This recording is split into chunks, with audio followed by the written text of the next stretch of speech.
Hey Mallards, it's Saturday, and yeah, I'm back in the studio. Are you liking hanging out in here every day? Hope so, because it's gonna probably keep happening, especially when I spend most of my day just like working at the computer. I also played some VR with Amanda and Megan, but we played Keep Talking and Nobody Explodes. And let me explain how this game works. So, one person is in the VR headset, and they have in front of them a bomb with a bunch of modules on it, and the other people have in front of them their phones with the bomb manual on it. And so the person with the bomb has to describe what they're seeing, and then we have to tell them how to disarm those things by reading through the manual. It's really fun. Highly recommend this game. It's also available on mobile, but it's really fun in VR because there's that interactive element and all the sounds and lights, and it just is pretty intense. But because during that whole game, I'm using my phone to look up the things that are going on with the bomb, or I'm literally in the VR headset, I didn't film any of it, which is kind of a bummer because I bet it's hilarious on camera. I should maybe figure out a way to film the next time we play, because we did have a great time despite the numerous explosions that happened, and we still didn't make it past. So there's a level that is 5 modules in 5 minutes, and we made it to that level the first time we played this game, and we did not make it past that level this time. We tried some of the earlier levels to like give ourselves a boost, but man, could not. Like, got so close twice. I've come to the decision that I hate Morse code. Maybe in general, but specifically in this game, because I find it very hard. It's done with lights. I find it very difficult to figure out when it restarts. And I also find it very difficult to figure out like what's going on with the lights. Like when the letter breaks are, when things start again. It's very hard for me to process. And I think as a result, anytime we have the Morse code, I'm like, well, we're probably not going to make it because it's going to take me forever to figure out this whole Morse code thing. And then we'll never make it to whatever comes next. And so that's kind of frustrating, but the rest of it has been really, really fun. So I did that this morning. I worked on some Phoenix Tour stuff, and then I went to Kenny's and we watched What We Do in the Shadows, the film, which was very enjoyable. I've been wanting to watch that show, and I thought that watching the movie would be a great idea. That movie is hilarious. It is a mockumentary following around vampires who live in a flat together in New Zealand, and it's just absolutely absurd. I mean, the idea that there's this mockumentary crew all armed with crucifixes who are following around these vampires, and they're just filming as they kill people, which is hilarious. And the whole thing is really, really funny. It's just a group of slightly neurotic, completely maladjusted vampires. So instead of the like beautiful suave that you're used to, they've got like awkward issues, and they don't get along with each other, and they fight a lot, and they argue over who should clean the dishes like any other set of roommates. And it was just fun and refreshing. It's been nice to watch two very fun things in this past week with the Suicide Squad and then this. So that was really nice. And then Kenny and I just spent a lot of time talking about Marvel films and DC films, comic stuff in general, because we both really like comics. But we were specifically talking about how much we enjoyed the Suicide Squad and how DC should lean hard into the fun, like I was talking about last time. And then we talked about things we wanted to change in the MCU, which I find to be a fun exercise. Mostly fruitless, obviously, because I can't change the MCU. But it's nice to think about. We talked about the fact, and I think I've discussed this when I talked about Black Widow, that wow, wouldn't have been nice if they had actually made the Black Widow film after Civil War and just aired it then. And really wouldn't have been that hard. Like, I would redo Black Widow a little bit, just not very much. Like, literally not very much. I would make the scene where she receives the package from Yelena would be like the teaser at the end of Civil War. So, like, rather than the end scene of Civil War being them breaking them out of the raft, it would be Natasha getting a package from Yelena, like from her sister. And then the film would be basically the same, but because people would have just come off of Civil War, that whole sort of heartbreak of the Avengers falling apart would have been visceral for the audience, and I think would have been in the minds of the creators a little bit more, and then would have been built more into the plot of Black Widow, because I feel like that's one of the things that's missing. So Natasha treats the Avengers like a found family, or at least she does that in words, but it's said often that it doesn't seem that way in actions, and I think that's really apparent in the Black Widow film, because she really just came off of her whole family falling apart, and if she really feels like they're found family, that should have been fed a little bit more, and I feel like that was missing. And I think that's partially because everyone, the people who created it, the people who starred in it, the people who were watching it, are very far removed from Civil War by the time this film came out. So they really should have played into that a little bit more. But the rest of the movie stays basically the same. And then the teaser cutscene at the end of the film is Natasha and Steve, if he wants to be there, showing up at the raft, because that makes her leaving at the end of the film, and like that being the cutscene, a stronger driving Natasha force.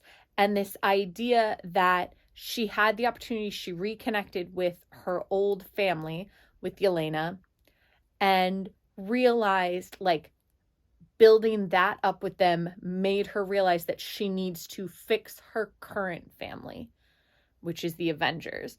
And so then the cutscene is like her going to the raft to fix her current family. And I feel like they could have fed that in a little bit more. And so then you see her going to the raft to fix her current family. And that feeds into everything that comes after that. And I also would probably have added some flashback scenes with her and Clint, like more than just his voice over the waves when she murders a girl, like a little bit more with them, because there is some opportunity for flashback and there is a little bit of it in there. And I think that a little bit of Clint and Natasha would be nice.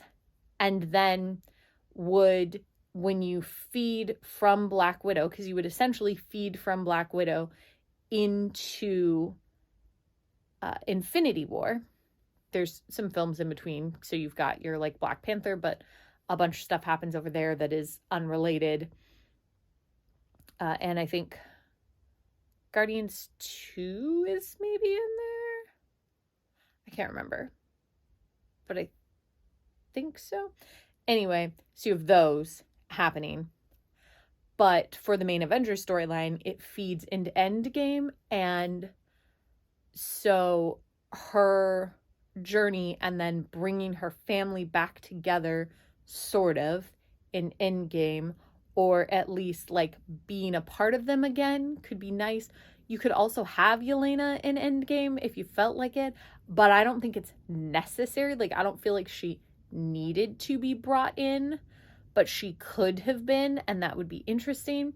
And then if you've sprinkled in a little bit more Hawkeye into this film, like Civil War and this film, and a little bit more of their relationship has like really cemented, and you make the fact that Clint is locked up in the raft because he's locked up in the raft like a driving force for her going back, like you cement that friendship and that relationship more.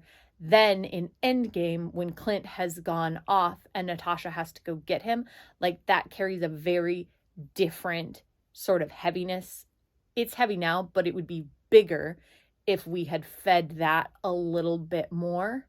And if you'd seen this Black Widow film ahead of time, and then her sacrifice for him is the same sort of thing. Like, so her time in the Black Widow film is realizing that, like, and it would be Clint driven, so there'd be a lot more Clint and Natasha, but it doesn't have to be romantic, even though people obviously like that, but like, it's clearly not romantic. He's got a wife. But it would be a little bit more of that driven, but it would be about the family. And Natasha's way into this family is Clint, because he brought her into it all. And so her attachment to the family would be stronger if you fed that way. And then her fighting for Clint would make more sense because we as an audience would have seen more of that relationship. And then she sacrifices herself to save him because she has sort of achieved her dream at that point. And especially if you've seen now the actual total fall of the Red Room, we watched it on film. So she had thought that it was gone, and then she found out that it wasn't, but she actually destroys it. And she has that moment, and Yelena is free. And and she knows, like, if Yelena disappears in Infinity War, then in Endgame, she has the driving force to get Clint, his family back, and also to bring Yelena back, like her little sister. So she has a different sort of what she's sacrificing herself for. And so it's not just all of the Avengers who disappeared, who are mostly like the Avengers that Natasha was really close to, who, you know, were like in Avengers, are still there. So I feel like having Yelena there and then disappear has a different emotional impact specifically for Natasha, and would help drive her actions to save the world and save things back. And so she wants Clint's family back because she cares about Clint, and she wants Yelena back, and so she sacrifices herself for that. And it gives her a better arc. I would also give her a funeral, obviously, but it gives her a better like arc and a little bit more emotional resonance and a little bit more autonomy in the whole thing, if you can sort of see why she keeps striving for all this stuff, and if you can really see that the Avengers are her family, that she had like been destroyed and she found the Avengers, and then because of the Avengers and things that happened, that she found her other family again. And so like that whole thing got built back up, and now it's destroyed, and she just wants that to be back, and she ends up sacrificing herself for that dream, right? And then I would have a teaser at the end of Endgame that is the scene where Yelena is told that Hawkeye killed her sister. But I also understand that they didn't want to do that, so maybe that's the cutscene in Far From Home. Be a great cutscene for Far From Home. Or you save it for the Netflix series that came next, so it is a cutscene at the end of WandaVision, or Falcon and the Winter Soldier. It'd be funny for that one too. Like, I don't necessarily care, but that cutscene would be reused someplace else before Hawkeye comes up. And I just think if they had had the guts to do that, it would have made a lot of things more impactful later on in the series, and really didn't take that many changes. And if you weren't going to do that, then why didn't you just give me a high spine Black Widow like origin story? I love the Black Widow film because I love Yelena, and it's a Yelena film, and I'm okay with that because Yelena's my favorite character. But I feel like if they decided to just do Black Widow at the end of all of this, then the film that they should have made, rather than this film in Civil War that they used to like set up all of these new characters, forget that. The film I want is the assassin running into Clint Barton and getting turned into a SHIELD agent, and doing the initial like takedown of the Red Room, where she makes the hard choice to blow up a young girl because it guarantees that she gets the bad guy. And like, that would be an interesting film. And even though I wish it would happen earlier, is a fine thing to happen after Natasha's dead. it lends an interesting weight to her red in her ledger sort of thing, which has been like a major theme for her, like her redemption. And you really see, wow, like the thing that she would consider like the biggest red mark is the fact that she killed this girl, and that she then fought so hard to save Clint's family and like the children and like all of that importance later on. And you get some other nice moments, and you just get to see a Natasha at the top of her game, being an awesome assassin, like even if she's dark in the beginning. So like really the film is like her story of turning to shield and that first mission. And I just think that that's a much better film to have done at the time that they did this film, and this film would have been much better done, you know, actually when it's set in the timeline. Anyway, those are personal opinions. That's what I spent my entire evening doing, is debating that.